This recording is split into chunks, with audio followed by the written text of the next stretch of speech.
ನಾನು ನಿಮ್ ಜೊತೆಗಿದ್ದೀನಿ ಫಾರೂಕ್. ಸ್ನೇಹಿತರೆ, ನಿನ್ನೆ ಟ್ಯಾನಿ ರೋಡ್ ಅಲ್ಲಿ ಈ ಡಿಜೆ ಹಳ್ಳಿ ಪ್ರಕರಣಕ್ಕೆ ತಗೊಂಡು ಹಲವಾರು ಮುಸ್ಲಿಂ ಮುಖಂಡರುಗಳು ಒಂದು ಸಭೆ ಮಾಡ್ತಾರೆ.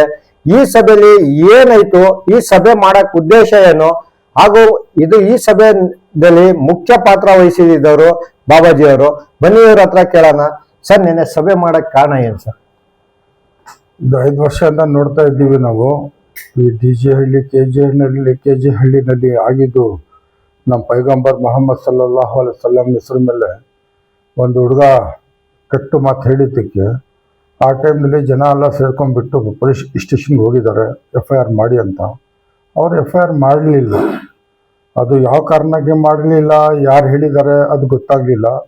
ಕೆಲಸದಿಂದ ಬಂದಿದ್ದ ಜನ ಎಲ್ಲ ಏನಾಯ್ತು ಅಂತ ನೋಡ್ಕೊಂಡ್ಬಿಟ್ಟು ಅಲ್ಲಿ ಒಂಥರ ಗುಂಪಾಗ್ಬಿಡ್ತು.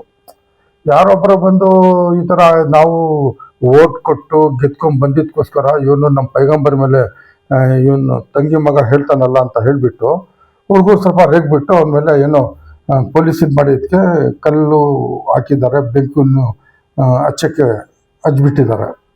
ಅದು ಒಂಥರ ಇದೆಲ್ಲ ಯಾತಕ್ಕಾಯಿತು?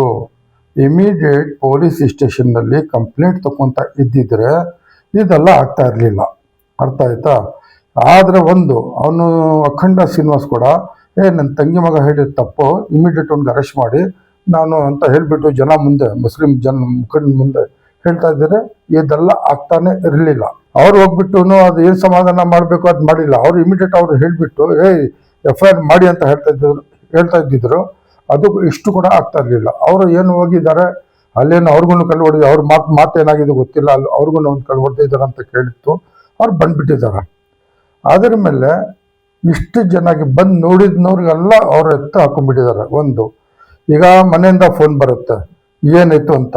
ಅವಾಗ ಫೋನ್ ಎತ್ತಿದ ಮೇಲೆ ಅವ್ರು ಹೇಳ್ತಾರೆ ಇಲ್ಲ ನಾನು ಈ ಥರ ಇದ್ದೀನಿ ಅಂತ ಹೇಳಿ ಅದು ಒಂದು ಅಪರಾಧ ಆಗ್ಬಿಟ್ಟಿದೆ ಅಲ್ಲಿ. ಆ ಥರ ಸೇರಿಸಿ ನೋಡಿ 700 ಜನ ಹಾಕಿದ್ದಾರೆ. 700 ಜನ ಅವಾಗ ಹೋಗಿ ಟೈಮ್ನಲ್ಲಿ ಎಲ್ಲರೂ ಏನು ಬೆಂಕಿ ಹಚ್ಚಿದ್ರ? ಅದನ್ನು ನೋಡಬೇಕಿತ್ತು. ಅದು ಏನು ಪಾಲಿಸಿ ಇತ್ತು ಆವಾಗ? BJP ಗೌರ್ಮೆಂಟ್ ಇತ್ತು, ಸೆಂಟ್ರಲ್ BJP, ಸ್ಟೇಟ್ BJP. ಅವ್ರು ಹೇಳಿರ್ಬೋದು ಮುಸಲ್ಮಾನರುಗಳಿಗೆ ಈ ಥರ ಹೋಗಿರೋದಕ್ಕೆ ಎಲ್ಲರೂ ಎತ್ತಾಕಿ ಅಂತ ಬಂದಿರ್ಬೋದು ಮೇಲಿಂದ ಒಂದು ಆರ್ಡರ್ ಅವ್ರು ಮಾಡಿದ್ದಾರೆ. ಆದರೆ ನಾವೆಲ್ಲ ಕಾಯ್ತಾ ಇದ್ರು ಈ ಸರ್ಕಾರ ಇದ್ರೆ ತಾನೇ.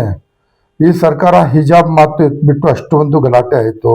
BJP ಗೌರ್ಮೆಂಟ್ನಲ್ಲಿ ಅಜಾಂತು ಆಯಿತು, ಗೌಕಶಿದು ಆಯಿತು, ದೇವಸ್ಥಾನ ಹತ್ರ ವ್ಯಾಪಾರ ಮಾಡಬೇಡ್ದು ಅಂತ ಆಯಿತು. 4% ಮುಸಲ್ಮಾನ್ ರಿಸರ್ವೇಷನ್ ದೇವೇಗೌಡರು ಮಾಡಿದ್ದು ಅದನ್ನು ತೆಗೆದಾಕ್ದ್ರು. ಈ ಥರ ಒಂದು ಸಿಕ್ಕಾಪಟ್ಟೆ ಅನ್ಯಾಯ ಆಗ್ತಾ ಇದೆಯಲ್ಲ. ಅದಕ್ಕೆ ಏನು ಮಾಡಬೇಕು? ಈ ಗೌರ್ಮೆಂಟೇ ಚೇಂಜ್ ಮಾಡಬೇಕಂತ ನಾವು ಮುಸ್ಲಿಂ ಕಮ್ಯುನಿಟಿಯನ್ನವರ ಎಲ್ಲರೂ ಒಂದು ತೀರ್ಮಾನ ತಗೊಂಡ್ಬಿಟ್ಟಿದ್ರು. ಅಂಥದ್ನಲ್ಲಿ ಈ ಸರ್ಕಾರ ಕೂಡ ಆ ಟೈಮ್ನಲ್ಲಿ ಹೇಳ್ತಾ ಇದ್ರು ನಮಗೆ ನೀವು ಸರ್ಕಾರ ತಗೊಬನ್ನಿ, ಇದು ನಿಮ್ಮದು ಏನೇನು ಇವರು ತೆಗ್ದಿದ್ದಾರೆ BJP ಗೌರ್ಮೆಂಟ್ನವರು ಅದು ನಾವು ನಿಮ್ಮನ್ನು ವಾಪಸ್ ತರಿಸ್ತೀವಿ. ನಿಮ್ಮ 4% ಬಂದ್ಬಿಡುತ್ತೆ, ಈ ಹುಡುಗರು ಹೋಗಿರೋದೆಲ್ಲ ಆಚೆ ಬಂದ್ಬಿಡುತ್ತೆ. ಫಸ್ಟ್ ಮೀಟಿಂಗ್ನಲ್ಲಿನೇ ಇದೆಲ್ಲ ನಾವು ನಿಮಗೆ ಅನುಕೂಲ ಮಾಡಿ ಕೊಡ್ತೀವಿ. ಈ ಕಾಂಗ್ರೆಸ್ ಪಾರ್ಟಿಯವರು ಹೇಳಿದ್ರು. ಸರ್, ಈಗ ಬಾಬಾ ಒಂದು ನಿಮಿಷ, ಈ ಕಾಂಗ್ರೆಸ್ ಪಾರ್ಟಿಯವರು ಹೇಳಿದ್ರು ಅಂದ್ರೆ ಕಾಂಗ್ರೆಸ್ ಪಾರ್ಟಿಯ ಮುಖಂಡರುಗಳು ಅವಾಗ ಭಾಷಣದಲ್ಲಿ ಮಾತ್ರ ಸೀಮಿತವಾಗಿ ಭಾಷಣ ಮಾಡ್ಕೊಂಡ್ರು. ಆದ್ರೆ ಈ 2.5 ವರ್ಷ ಕಳೆದ್ರು ಕೂಡ ಯಾವುದೇ ಒಂದು ಮಗು ಆಚೆಗೆ ಬಂದಿಲ್ಲ. ನಿಮಗ್ ಗೊತ್ತಿರ್ಬೇಕು ವಿಷಯನ, ಇತ್ತೀಚಿನ ದಿನಗಳಲ್ಲಿ 7 ರಿಂದ 8 ಮಕ್ಕಳು ನಾವೇ ಮಾಡಿದೀವಿ ಅಂತ ಒಪ್ಕೊಂಡ್ಬಿಟ್ಟವ್ರೆ. ಯಾಕಂದ್ರೆ ಅವ್ರಿಗೊಂದು ಆಶ್ವಾಸನೆ, ನಾವು ಇವತ್ತಿಲ್ಲ ನಾಳೆ ಬರ್ತೀವಿ ಅಂತ. ಇದ್ರ ಬಗ್ಗೆ ಏನ್ ಹೇಳ್ತೀರಾ ಸರ್? ನೋಡಿ, ಅದಕ್ಕೆ ಹೇಳ್ತಾ ಇರೋದು 2.5 ವರ್ಷ ಆಯ್ತು. ಇದು ನಮ್ಮ ಆಯ್ಕೆ ತುಕ್ಕಟ ನಮ್ದು ಸದಾ ಇತಿಹಾದ್ ಕರ್ನಾಟಕ ಇದೆ. ಅವರು ಒಂದು ನಮ್ಮ ಈ ಸಂಘಟನೆ ಹೋಗ್ಬಿಟ್ಟು ಹೋಮ್ ಮಿನಿಸ್ಟರ್ ಪರಮೇಶ್ವರ್ಗೆ ನಾವು ಲೆಟರ್ ಕೊಟ್ಟು ಅವ್ರಿಗೆಲ್ಲ ಮಾತಾಡಿದೀವಿ. ಅವರು ಆವಾಗಲೂ ಪ್ರೆಸ್ ಮೀಟ್ ಕರೆದು ಅದು ನಾವು ನೋಡ್ಬಿಟ್ಟು ಇದು ಮಾಡ್ತೀನಿ ಅಂತ ಹೇಳಿದ್ರು. ಮತ್ತೆ ಯಾರು ಅಡ್ಡ ಬಂದ್ರು ಅದು ಗೊತ್ತಾಗ್ಲಿಲ್ಲ. ಹಂಗೆ DK ಶಿವಕುಮಾರ್ ಪಾರ್ಟಿ ಪ್ರೆಸಿಡೆಂಟ್ ಅಲ್ವಾ ಅವನು, ಇದು ಕಾಂಗ್ರೆಸ್ಗೆ, ಅವ್ರಿಗೂ ಹೋಗ್ಬಿಟ್ಟು ನಾವು ಕೊಟ್ವಿ. ಅವರು ಇದ್ರ ಬಗ್ಗೆ ಏನು ತಗೊಳ್ಳಿಲ್ಲ. ಆಯಿತು, ನಾವು ನೋಡ್ತಾ ಇದ್ವಿ, ಆಯ್ತಪ್ಪ ನೋಡೋಣ ಅಂತ. ಈಗ ಮುಸ್ಲಿಂ ಲೀಡರ್ಗಳಿದ್ದಾರಲ್ಲ, ಇದು ಕರ್ತವ್ಯ ಮುಸ್ಲಿಂ ಲೀಡರ್ನವ್ರದ್ದು. ಯಾಕಂದರೆ ಚೀಫ್ ಮಿನಿಸ್ಟರ್ ಆಫ್ ಕರ್ನಾಟಕಗೆ ಅಡ್ವೈಸರ್ ಆಗಿರೋದು MLC ನಸೀರ್ ಅಹಮದ್. ಮತ್ತು ಮುಸ್ಲಿಂ ನಾನೇ ಲೀಡರ್ ಅಂತ ತೋರಿಸ್ಕೊತಾ ಇರೋದು ಜಮೀರ್ ಅಹಮದ್ ಖಾನ್.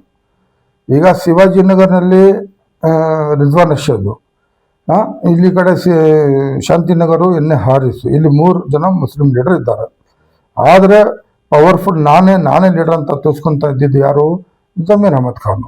ಅವ್ರ ಕರ್ತವ್ಯ ಇತ್ತು ಇಮ್ಮಿಡಿಯೇಟ್, ಯಾವಾಗ ಸರ್ಕಾರ ಚೇಂಜ್ ಆಯಿತು ಆವಾಗ ಅವರು ಇಮ್ಮಿಡಿಯೇಟ್ ಈ ಶಬ್ದ ತಗೋಬೇಕಿತ್ತು.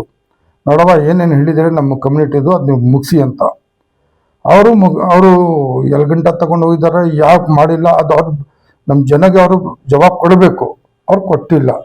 ನಾವು ನೋಡ್ತಾ ಇದ್ವಿ 2 ವರ್ಷ BJP ಗೌರ್ಮೆಂಟ್ ಹೋಯ್ತು, ಈಗ 2.5 ವರ್ಷ ಕಾಂಗ್ರೆಸ್ ಬಂತು, ಏನು ಅದಕ್ಕೆ ನಮ್ಗೆ ಅನುಕೂಲ ಆಗ್ತಾ ಇಲ್ಲ. ಅದಕ್ಕೋಸ್ಕರ ಪಾಪ ಅಲ್ಲಿ ಹೋಗಿ ನೋಡಿದ್ರೆ ತಿನ್ನಕ್ಕೆ ಊಟ ಇಲ್ಲ. ಎಷ್ಟು ಜನ ಆಚೆ ಬಂದವ್ರೆ ಅವ್ರಿಗೆ ಒಬ್ಬೊಬ್ಬರ ಮೇಲೆ 15, 20, 8 ಕೇಸು. ಅವರು ಕೋರ್ಟ್ಗೆ ಹೋಗೋದ ಇಲ್ಲ ಅವ್ರು ದುಡ್ದು ಅವ್ರ ಮನೆಗೆ ನೋಡ್ಕೊಳ್ಳೋದ, ಅದು ಯಾರಿಗೂ ಅರ್ಥ ಆಗ್ತಾ ಇಲ್ಲ. ಈಗ ಒಳಗಡೆ ಇರೋವ್ರಿಗೆ ಅವ್ರ ಮಕ್ಕಳಿಗೆ ಊಟ ಇಲ್ಲ.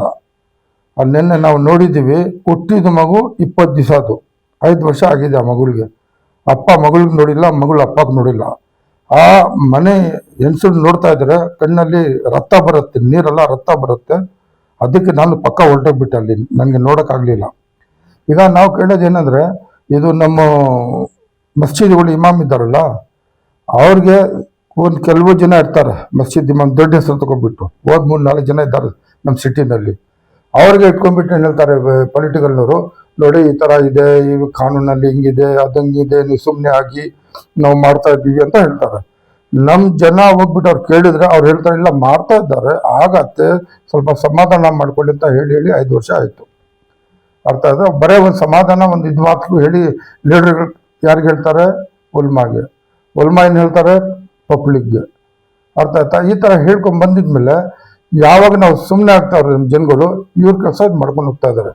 ಅದ್ರ ಮಧ್ಯಾಹ್ನ ನಾವು ಕೇಳ್ತಾ ಇದ್ವಿ, ಈ ಅಡ್ವೊಕೇಟ್ ಹೋಗಿದ್ದಾರೆ, ಆ ಅಡ್ವೊಕೇಟ್ ಹೋಗಿದ್ದಾರೆ ಅಂತ, ಏನೋ ಮಾಡ್ತಾ ಇದ್ದಾರೆ. ಕೇಳಿದರೆ ಅವನು AICC ಯೂನಿವರ್ಸಿಟಿ ಎಷ್ಟು ಲಕ್ಷಾಂತರ ರೂಪಾಯಿ ಕೊಟ್ಬಿಟ್ಟಿದ್ದಾನೆ ಬಿಡ್ಸೋಕ್ಕೆ, ಅವನು ಯಾರೋ ಕೊಡ್ತಾ ಇದ್ದಾನೆ, ಇಂಥೆಲ್ಲ ಮಾತು ನಾವು ಕೇಳ್ತಾ ಇದ್ವಿ.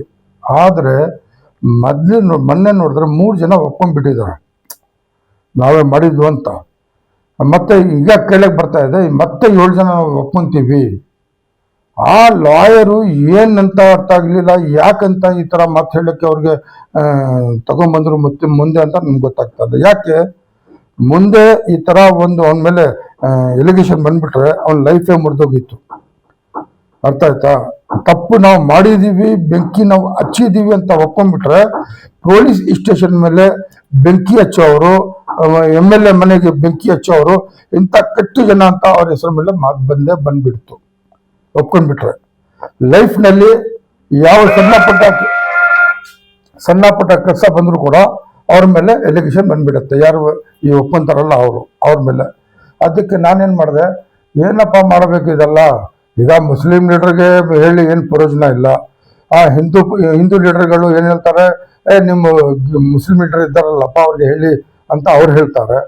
ಏನು ಮಾಡ್ಬೇಕಂತ ನೋಡ್ಬಿಟ್ಟು ನಂದು ಒಂದು ಹಳೆ ಪರಿಚಯ ಇತ್ತು ನಮಗೆ, ಎಕ್ಸ್ ಕಮಿಷನರ್ ಮಿಸ್ಟರ್ ಭಾಸ್ಕರ್ ಅವ್ರದ್ದು. ಕೂತ್ಕೊಂಡ್ಬಿಟ್ಟು ನಾನು ವಿಚಾರಣೆ ಮಾಡಿದೆ.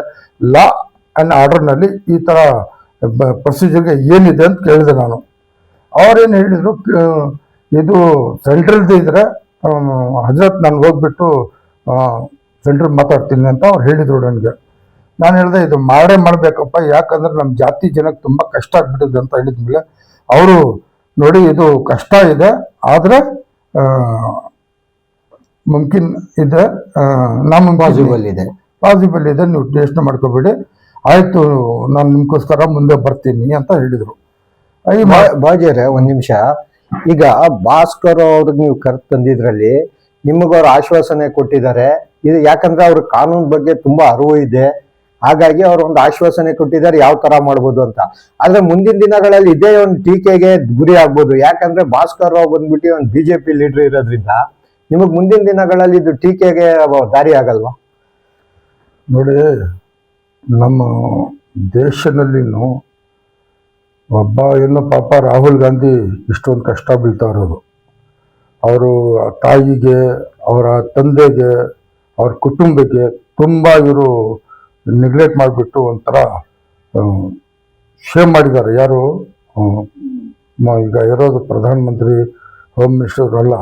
ಅದಕ್ಕೆ ಆ ಮನುಷ್ಯ ಮನಸ್ಸಿಂದ ಕೆಲಸ ಮಾಡ್ತಾ ಇರೋದು.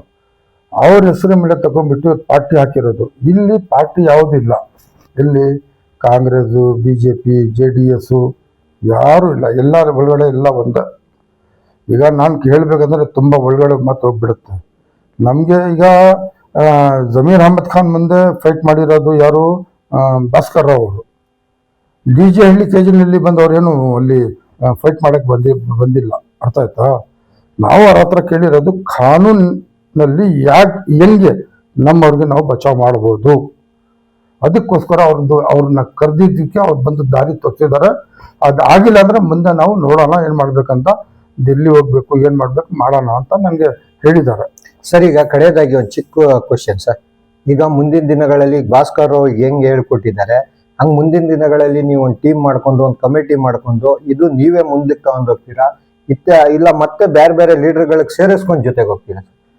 ನೋಡಿ, ಲೀಡರ್ಗಳ ಮೇಲೆ ಈಗ ನಂಬಿಕೆ ಇಲ್ಲ. ಈಗ ನಾವು ಏನು ಇಷ್ಟ ಮಾಡಿದ್ದೀವಿ ಅಂದರೆ, ನಮ್ಮ ಉಲ್ಮಾ ಇದ್ದಾರಲ್ಲ, ಈ ಸೆಕೆಂಡ್ ಕ್ಯಾಟಗರಿ ಅಂದರೆ ಇವ್ರು ದೊಡ್ಡ ಹೆಸರು ಒಂದು 4 ಇದ್ದಾರೆ. ಅದ್ರ ಅಂಡ್ರಿನಲ್ಲಿ ಎಲ್ಲ ಉಲ್ಮಾ ಇದ್ದಾರೆ. ಪಾಪ ಅವ್ರ ಮೇಲೆ ಎಲ್ಲ ಕೆಟ್ಟ ಹೆಸರು ಬಂದಿದೆ. ಆ ಗ್ರೂಪ್ ಟೋಟಲ್ ತಗೊಂಡ್ಬಿಟ್ಟು ಪಬ್ಲಿಕ್ ತಗೊಂಡ್ಬಿಟ್ಟು ನಾವು ಹೋಗ್ತೀವಿ. ಇವರು ಈಗ ಗೌರ್ಮೆಂಟ್ ಸಿದ್ದರಾಮಯ್ಯನವರು ಇದು ಇಮಿಡಿಯೇಟ್ ಇದು ಕ್ಲೋಸ್ ಮಾಡ್ರೆ ತುಂಬ ಒಳ್ಳೇದು. ಇಲ್ಲ ಅಂದರೆ ಕಾಂಗ್ರೆಸ್ ಪಾರ್ಟಿಗೆ ನಾಶನ ಆಗುತ್ತೆ. ಒಂದು ಈ ಯಾಕೆ ನಾವು ಹೇಳ್ತಾ ಇದ್ದೀವಿ ಅಂದರೆ, ಇವ್ರು ನಮಗೆ ಆಶ್ವಾಸ ಕೊಟ್ಟು ತಗೊಂಡ್ಬಂದಿದ್ದು ಈ ಸರ್ಕಾರ. ಇವ್ರು ನಮ್ಮ ಮಾತು ಮೇಲೆ ನಡೀತಾ ಇಲ್ಲ. ಅದಕ್ಕೋಸ್ಕರ ನಾವು ಹೇಳ್ತಾ ಇದ್ದೀವಿ. ಬೇರೆ ಈ ಮುಸ್ಲಿಂ ಲೀಡರ್ ಆಗಲಿ, ಹಿಂದೂ, ನಮಗೆ ಯಾರ ಮೇಲೂ ಈಗ ನಂಬಿಕೆ ಇಲ್ಲ. ಏನಾದರೂ ಧರ್ನಾ ಮಾಡಬೇಕು. ಇಲ್ಲ ಅಂದರೆ ಸೇರಿಸ್ಬಿಟ್ಟು ಯಾರು ಈ ಅಡ್ವೈಸರ್ ಆಗಿದ್ದಾರಲ್ಲ MSc ನಸೀರ್ ಅವರಾಗಲಿ ಇವರಾಗಲಿ ಅವ್ರಿಗೆಲ್ಲ ಏನು ಪಟ ತೋರಿಸ್ಬೇಕು, ಪಬ್ಲಿಕ್ಕಿಂದ ತೋರಿಸ್ತೀವಿ ನಾವು. ಈಗ ಆ 8 ಮಕ್ಕಳು ತಾಯಿ ತಂಗಿಗಳು ಇದ್ದಾರಲ್ಲ, ಅವ್ರ ಕಣ್ಣೀರಿದಲ್ಲ, ಆ ಮಕ್ಕಳದು ಊಟ ಸಾಯ್ತಾ ಇದ್ದಾರಲ್ಲ, ಅಂಥದ್ದು ಎಲ್ಲ ತಗೊಂಡ್ಬಿಟ್ಟು ರೋಡ್ ಮೇಲೆ ಬರ್ತೀವಿ. ಸಾವಿರಾರು ಜನ ಇವ್ರಿಗೆ ಮಿಲಾದ್ ಮಾಡೋಕ್ಕೆ ಕೋಟ್ಯಾಂತರ ರೂಪಾಯಿ ಬೇಕು, ಹತ್ತೋಸ್ಕೊಳ್ಳೋಕ್ಕೆ ಕೋಟ್ಯಾಂತರ ರೂಪಾಯಿ ಇವ್ರಿಗೆ ಬೇಕು, ಇವ್ರು ಭರ್ತಿ ಮಾಡೋಕ್ಕೆ ಕೋಟ್ಯಾಂತರ ರೂಪಾಯಿ ಬೇಕು. ನಮ್ಮ ಜನ ಬಿಡ್ಸೋಕ್ಕೆ ಕೋಟ್ಯಾಂತರ ರೂಪಾಯಿ ಇಲ್ವಾ? ಅವ್ರ ಕಡೆಯಿಂದ ಸರ್ಕಾರ ಮಾಡ್ಸೋಕ್ಕೆ ನಮ್ಗೆ ಓಟ್ ಬೇಕು. ಇವ್ರಿಗೆ ಅಷ್ಟೊಂದು ಭಯನಾ? ಸಿದ್ದರಾಮಯ್ಯ ಏನಾದ್ರೂ ಇದು ಕೇಸ್ ವಾಪಸ್ ತಗೊಂಡ್ಬಿಟ್ರೆ ಹಿಂದೂ ಬಿರಾದರಿ ಇವ್ರಿಗೆ ಅಪೋಸ್ ಆಗ್ಬಿಡುತ್ತಂತ ಯೋಚನೆ ಮಾಡ್ತಾ ಇದ್ದಾರ. ನನಗೂ ಗೊತ್ತು ಪೊಲಿಟಿಕಲ್ ಏನಂತ. ಈ ಕಾರಣ ಅವನು ಮುಸಲ್ಮಾನ್ ಲೀಡರ್ಗೆ ಮುಂದೆ ತಗೋ ಬರ್ತಾ ಇಲ್ಲ. ಈ ಕಾಂಗ್ರೆಸ್ ಇಲ್ಲ, ಕಾಂಗ್ರೆಸ್ ಇದೆ. ಇದರಿಂದ ಅವರು BJPನವ್ರು ಹೇಳ್ತಾ ಇದ್ರು, ಅವಾಗ ನಾವು ಬಚಾವ್ ಮಾಡ್ಕೋಬೇಕಿತ್ತು. ಮುಂದೆಯಿಂದ ಬರ್ತಾ ಇದ್ದೆ ನಾವು ಜಗಳ ಮಾಡೋಕ್ಕಿಂತ. ಇವರೆಲ್ಲ ಹಿಂದೆಯಿಂದ ಚಾಕು ಹೊಡಿತಾ ಇರೋದಾ? ಇದು ಯಾರು ಕೇಳೋರಿಲ್ವಾ? ಸಿದ್ದರಾಮಯ್ಯ ಅಷ್ಟೊಂದು ಭಯನಾ? ಯಾಕೆ 4% ವಾಪಸ್ ಕೊಟ್ಟಿಲ್ಲ ಅವನು? ಯಾಕೆ ನಮ್ಗೆ ಎಲ್ಲ ತಗೊಂಬಂದಿಲ್ಲ ಕಾಂಗ್ರೆಸ್ ಪಾರ್ಟಿ? ಎಲ್ಲಿದ್ದಾನೆ ಪಾರ್ಟಿ ಪ್ರೆಸಿಡೆಂಟು? ಎಲ್ಲಿದ್ದಾನೆ ಮತ್ತೆ ಈಗ all India party president? Karnataka ಮುಸಲ್ಮಾನರಿಗೇನು ಎಡ್ಡ ತಗೊಂಡ್ಬಿಟ್ಟಿದ್ದಾರೆ ಇವರೆಲ್ಲ. ಈಗ ಹೇಳಿದ್ರೆ ತುಂಬಾ ಜಾಸ್ತಿ ಇದೆ ಹೇಳಕ್ಕೆ. ಇದು ಬಿಡಿ, ಮುಂದೆ ನಾವು ನೋಡ್ತೀವಿ. ಇವರು ನಮ್ಮ ಕೆಲಸ ಆಗ್ಲಿಲ್ಲ ಅಂದ್ರೆ ನಿಜವಾಗ್ಲೂ ಹೇಳ್ತೀನಿ, ಸಾವಿರಾರು ಜನ ನಮ್ಮ ಹೆಣ್ಮಕ್ಕಳು ಗಂಡಸರು ಸಾವಿರಾರು ಜನ ರೋಡ್ ಮೇಲೆ ಇರ್ತಾರೆ. ಆವಾಗ ನಾವು ತೋರಿಸ್ತೀವಿ ಏನಾಗತ್ತಂತ ಈ ಪಾರ್ಟಿಗೂ ಈ ಲೀಡರ್ಗೂ. ಈ ಮಾತು ಹೇಳ್ಬಿಟ್ಟು ನಾನು ಮಾತು ಮುಗಿಸ್ತೀನಿ.